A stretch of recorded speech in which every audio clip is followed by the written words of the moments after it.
Magandang araw po sa bawat isa sa atin. Sumainyo ang Panginoon. Sa araw na ito po ay tatalakayin natin ang 10 utos buhat sa katisismo at gayon din po ang 8 punong kabanalan. Gabayan nawa tayo at pagkaluban nawa tayo ng biyaya ng Espiritu Santo ng kaalaman at pagkaunawa. Sa ngalan ng Ama, ng Anak, at ng Espiritu Santo. Amen. Ang 10 utos ayon sa ating pagninilay sa katisismo. Ang 10 utos, una, ibigin mo ang Diyos ng higit sa lahat. Ikalawa, huwag mong gamitin ng walang katuturan ang pangalan ng Diyos. Ikatlo, italaga ninyo sa akin ang araw ng pamamahinga. Ikaapat, igalang mo ang iyong ama at ina. Ikalima, huwag kang papatay. Ikaanim, huwag kang makikiapid. Ikapito, huwag kang magnanakaw.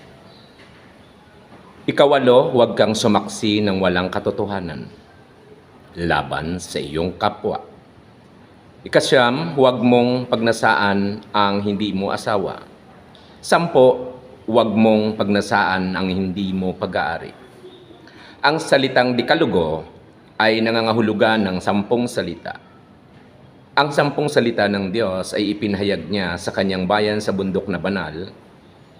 Sinulat niya ang mga iyon sa kanyang daliri, sa kakaiba sa mga kautosang sinulat ni Moises. Mga dakilang pangungusap ng Diyos, inilipat sa mga aklat ng Exodo at Deuteronomio. Sinasaad ng 10 utos ang mga kahingian ng pag-ibig sa Diyos at sa kapwa. Ang 3 nauuna ay tumutukoy sa pagmamahal sa Diyos, samantalang ang 7 ay sa pagmamahal sa kapwa. Mababasa sa aklat ng Katisismo, numero 2056 at 2067. Ang 10 utos ay mga kautosang moral na ibinigay ng Diyos kay Moises sa bundok ng Sinai, Exodo chapter 20 verse 1 hanggang 21. Ang mga ito ay binuod sa 2 dakilang utos, ang pag-ibig at tunay na pagsamba sa Diyos, at ang pag-ibig at katarungan ukol sa ating kapwa-tao. Ang mga ito ay pagkapahayag ng pakikipagtipan ng Diyos sa kanyang piniling bayan at ang kalooban niya sa kanyang bayan na mabuhay ng tapat at tuwid bilang kanyang sambayanan. Ibinuod sa pag-ibig sa Diyos ng higit sa lahat at pag-ibig sa kapwa gaya ng ating sarili. Ito ay utos ng Diyos na dapat sundin ng lahat ng mga nilikha. Ibigin mo ang Diyos ng higit sa lahat. Sa ating iniisip, binabalak, ginagawa. Sa ating mga pangarap sa buhay at mga ambisyon, sa ating ginagawa araw-araw, sa ating mga pinagkakaabalahan araw-araw, ibigin mo ang Diyos ng higit sa lahat. Paano nga na ba natin iniibig ang Diyos ng higit sa lahat? Ang ilan,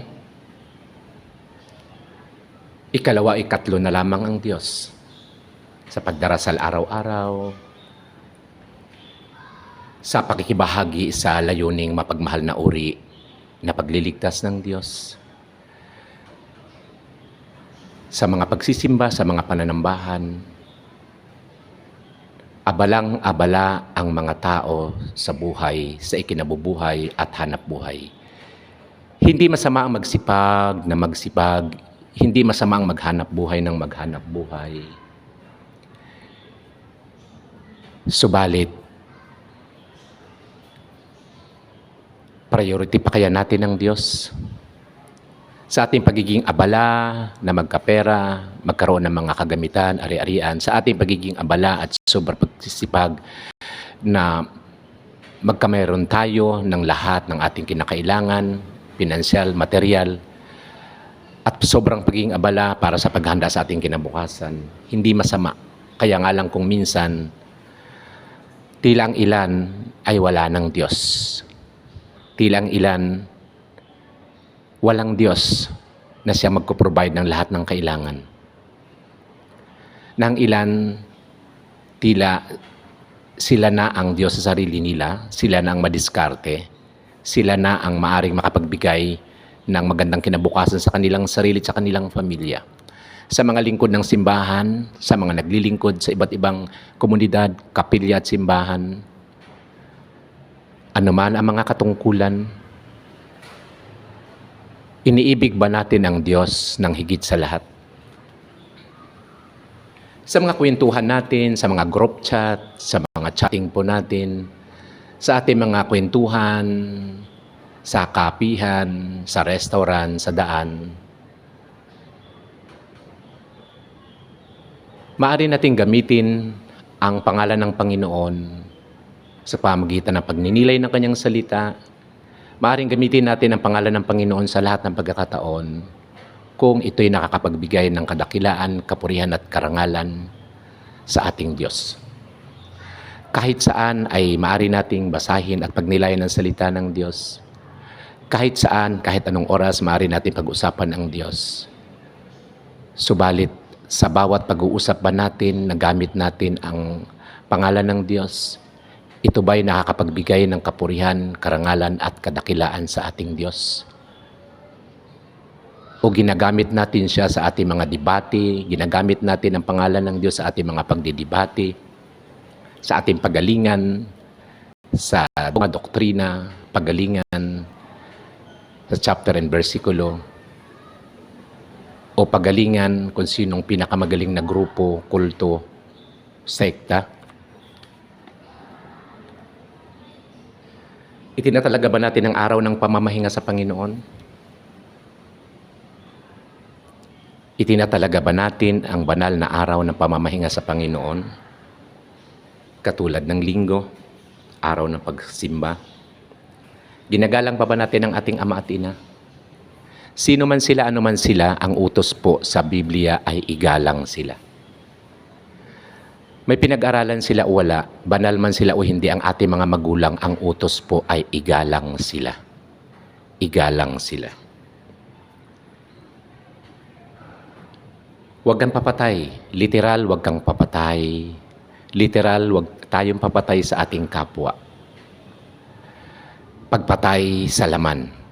Subalit, sa ilang banda, maraming iba't ibang uri ng pagpatay.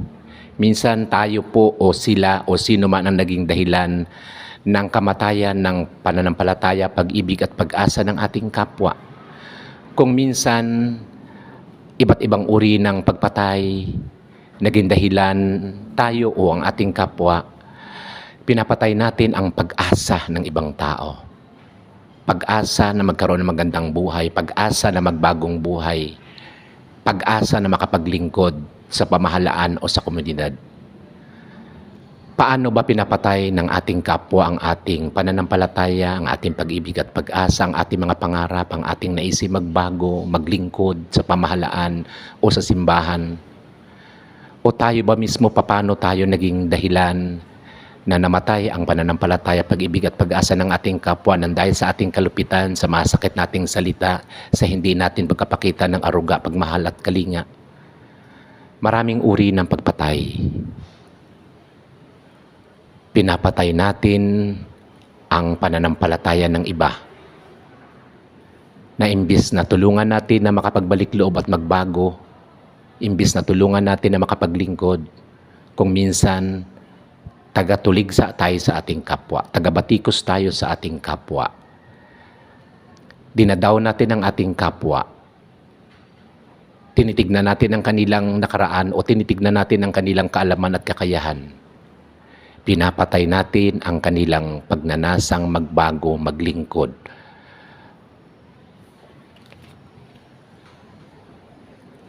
huwag makikiapid. Literal na pakikiapid. Binata man o dalaga, nakikiapid kapag nagtatalik sapagkat hindi pa sila mag-asawa. Nakikiapid ang kahit sino mang ginagawa ang gawain lamang ng mag-asawang kasal. May asawa o wala, hiwalay sa asawa o wala, dalaga o binata, nakikiapid at kahalayan ng ginagawa kung ito po ay hindi pa kasal.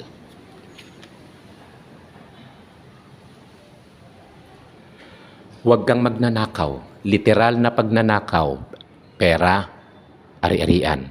Literal na pagnanakaw, mga pera, mga ari-arian, mga kagamitan, o anumang pag-aari na hindi atin. Subalit maraming uri ng pagnanakaw. Iba't ibang uri ng pagnanakaw. Pagnanakaw ng karangalan ng ibang tao, pagnanakaw ng karangalan ng ibang tao, ng katanyagan ng ibang tao, pagnanakaw sa kanyang moralidad, iba't ibang uri ng pagnanakaw. Ninanakaw natin ang kanyang pagkatao, ang kanyang dangal, ang kanyang pangalan, ang kanyang dignidad, ang kanyang popularity. Ninanakaw natin. Paano nga ba nating ninanakaw ang mayroon ng isang tao? Huwag kang sumaksi ng walang katotohanan. Sinasabi nga napakaraming marites. Ang letes. Sinasabi napakaraming marisol. Maraming mga taga-solsol. Kaya hindi matapos-tapos ang kaguluhan. Hindi matapos-tapos ang mga pag-aaway dahil sa marites at sa marisol.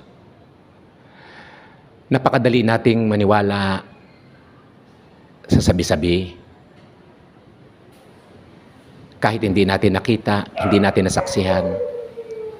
Napakarami nag-aaway-away, relihiyoso mang tao o hindi. Naglingkod man sa simbahan o hindi. Nag-aaway-away dahil po sa mga bintang, dahil po sa mga pagkasalitang motibong wasakin ng isang tao.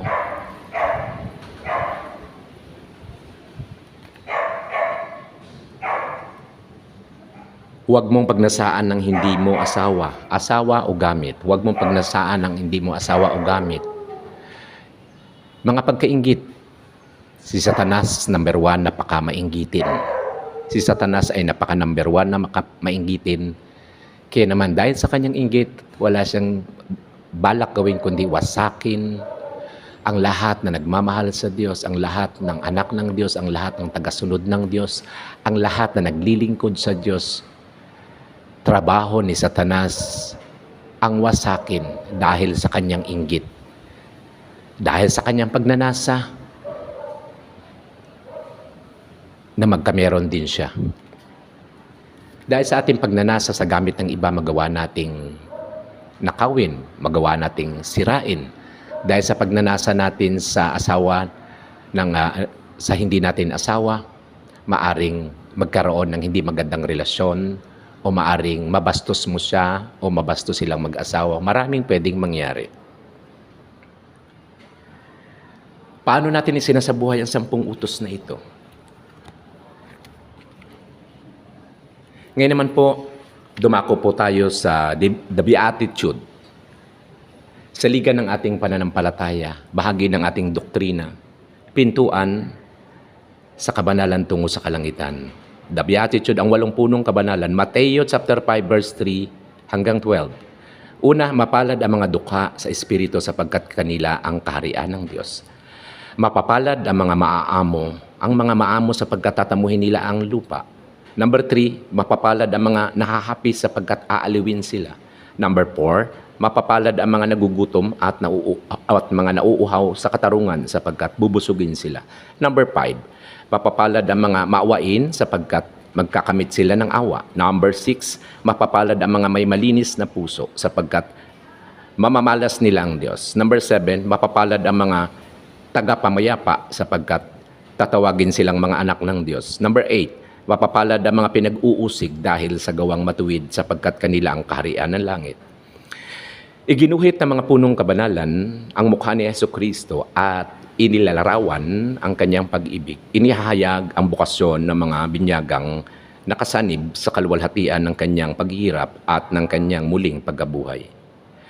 Tinatanglawan ang mga gawain at mga saluubing natatangi ng buhay Kristiyano, ang mga balintunang pangako na aalalay ng pag-asa, alalay ng pag-asa sa mga ligalig, ipinakikilala sa mga alagad ang mga pagkapala at gantimpala na sinimulan na, pinasiniyaan na sa buhay ng mahal na birhen at ng lahat ng mga santo, mababasa sa Katisismo numero 1717.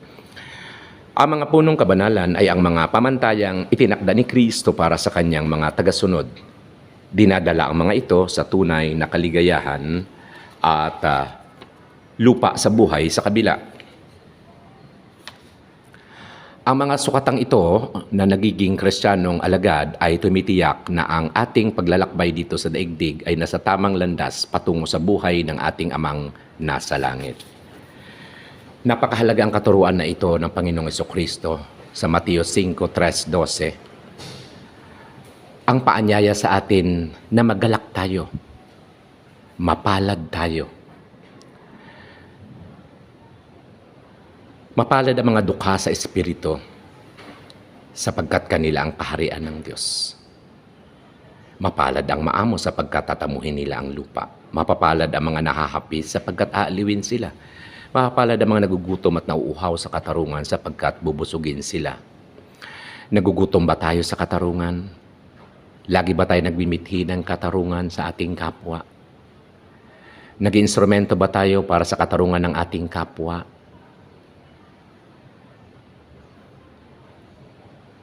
Mapapalad ang mga maawain sapagkat magkakamit sila nito. Our God is a merciful God. Si Kristo ay ang hari ng awa. Lahat tayo nangangailangan ng awa ng Diyos, ng kapatawaran. Lahat tayo nangangailangan ng awa ng Diyos para sa ating kaligtasan. Tayo po ba naging maawain sa ating kapwa? Naging maawain ba tayo sa lahat ng mga naglilingkod? Mapalad ang may mga malinis na puso sapagkat mamamalas nila ang Diyos. Walang nalilihim sa Diyos. Alam ng Diyos ang kaibuturan, tagus-tagusan sa ating puso't isipan. Sa lahat ng ating mga sinasabi, mga binabalak at mga gawain, lahat lantad sa Panginoon, walang nalilihim sa ating isipan, sa ating puso. Magsusulit tayong lahat. Mapapalad ang mga tagamamayapa sa pagkatatawagin silang mga anak ng Diyos. Naging instrumento ba tayo sa pagkakasundo ng ating kapwa? Naging instrumento ba tayo na mapawi ang pag-aaway-away at pagkakanya-kanya at pagkakabahabahagi? Sa relihiyon man o hindi? Sa simbahan man o hindi? Tayo po ba ay laging may mithiing maging isa ang sangkatauhan? Tayo bang lahat ay may mithiin na magkaisa sa pagmamahal, magkakaisa sa pananampalataya, magkaisa sa mga gawaing kapakipakinabang?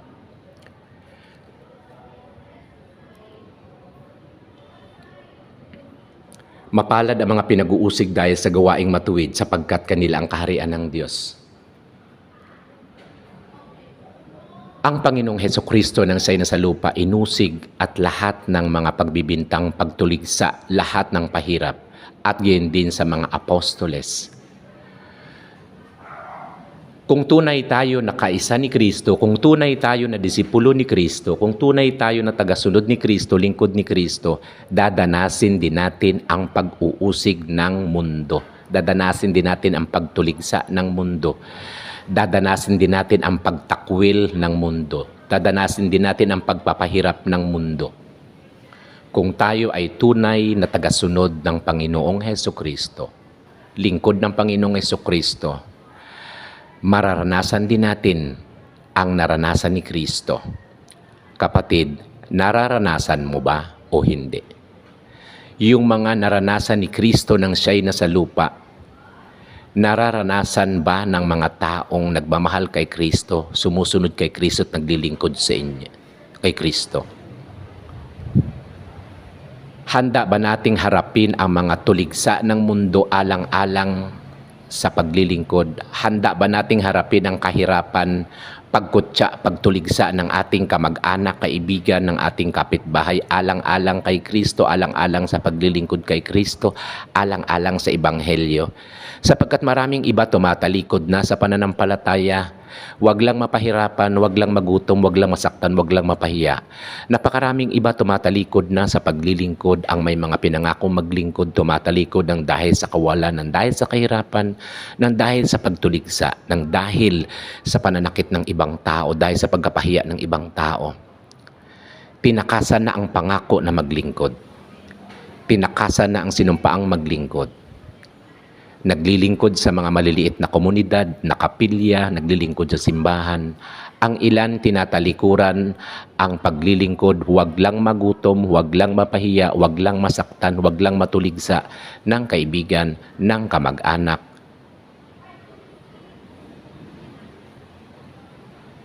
Kailan tayo naninindigan sa katuruan ni Kristo at sa Ebanghelyo?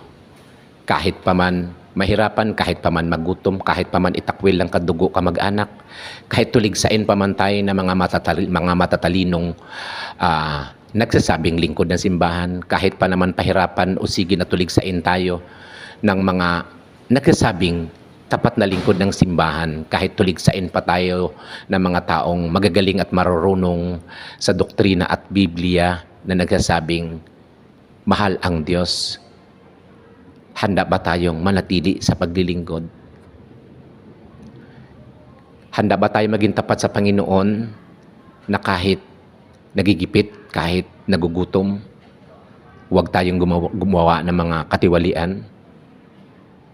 Katulad ng mga nangako maglingkod ng tapat sa pamahalaan, handa bang maglingkod ng tapat sa pamahalaan kahit maraming tukso ng panunuhol sa kapaligiran, kahit maraming tukso ng pagkakaroon ng kayamanan sa kapaligiran? Handa ba tayo maging tapat sa paglilingkod sa pamahalaan, alang-alang sa Diyos, sa kapwa at saka sa ating ipinangako? Tulungan nawa tayo ng banal na Espiritu Santo na patuloy tayong manindigan sa tama, mabuti at kabanalan. Tulungan nawa tayo ng banal na Espiritu Santo na mapasa atin ang 7 kaloob at magkaroon ng 12 bunga nito. Nawa, patuloy tayo maglingkod sa kabila ng mga pag-uusig, paghamak, pagtuligsa ng mga taong makasanlibutan. Mama Mary, pray for us. Mama Mary, help us. Mama Mary, guide us. Saint Joseph, pray for us. Help us and guide us. Amen. Sa ngalan ng Ama, ng Anak at ng Espiritu Santo. Amen.